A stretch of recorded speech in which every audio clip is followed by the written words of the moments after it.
어느 날 갑자기 250만 팔로워를 가진 보테가 베네타의 인스타그램 계정이 폭파되었다. 250만이면 서울 인구 중 4분의 1이나 되는 엄청난 숫자인데 갑자기 왜 증발해버린 걸까? 한간에는 노이즈 마케팅이라거나 심지어 계정 관리자의 실수라는 설까지 돌았는데 진짜 이유는 뭘까? 유튜브 댓글로 이름만 들으면 알만한 명품 브랜드들이 SNS 계정을 없애는 이유를 취재해달라는 의뢰가 들어와 취재했다.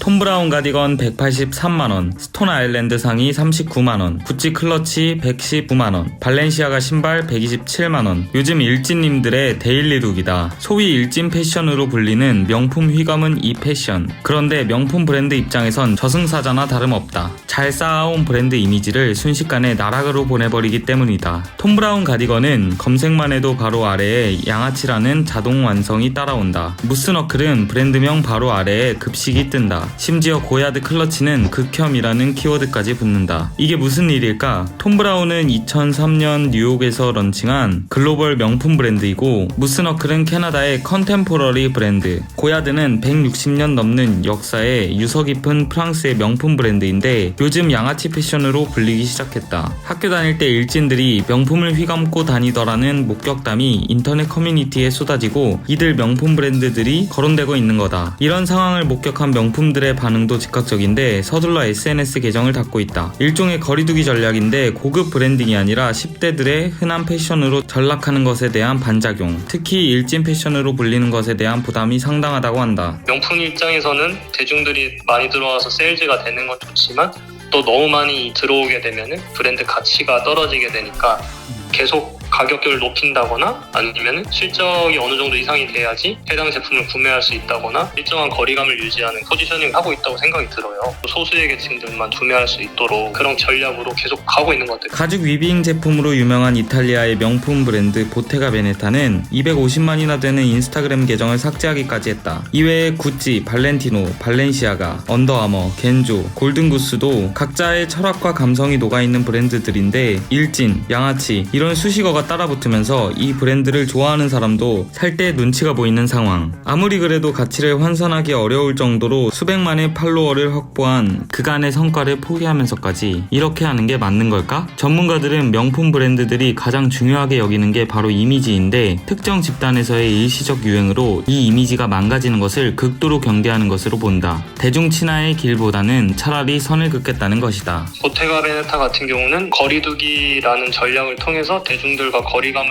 유지하려고 하고 구매하기 어려운 부분, 대중적이지 않아야 되는 그런 부분들, 좀 이미지 메이킹을 그렇게 잘 한 것 같아서 이게 사람들이 희소성의 가치를 느끼고 구매 욕구를 자극시킬 수 있다라고 생각이 들어요. 너네들과 달라라는 걸 차별화된 이미지를 보여주는 것. 다만 일진 또는 온몸이 문신으로 가득한 이들의 명품 소비만으로 이런 현상을 설명하기 어렵다는 해석도 있다. 패션계에서는 보테가 베네타의 경우 새로운 크리에이티브 디렉터 다니엘 리의 브랜드 철학이 반영된 결과라고 보기도 한다. SNS가 넘치는 시대에 오히려 SNS를 하지 않는 것이 더 쿨하고 멋지게 보인다는 것이다. 그들의 말을 빌리자면 하이판 이미지를 가져간다는 것. 다니엘 리가 어쨌든 크리에이티브 디렉터 부임을 하면서 SNS로 보통 젊은 세대들과 소통을 하는데 오히려 그 부분을 삭제시킴으로써 우리는 쿨해, 우리는 이 정도 팔로워를 지워도 개의치 않아, 우리는 SNS 운영하지 않아도 우리는 잘 돼. 그걸 통해서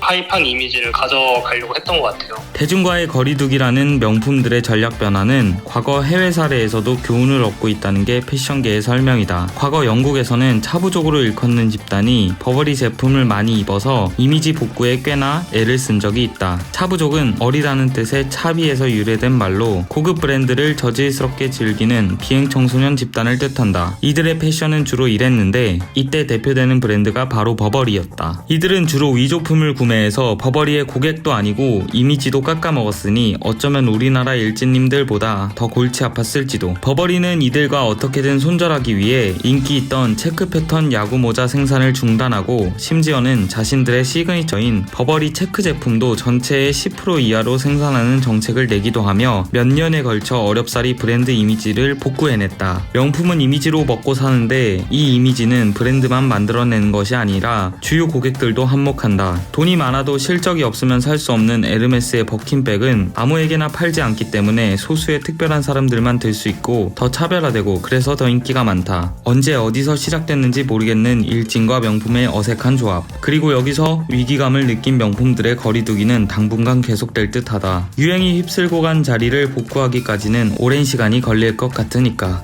당신도 취재를 의뢰하고 싶다면 댓글로 의뢰하시라.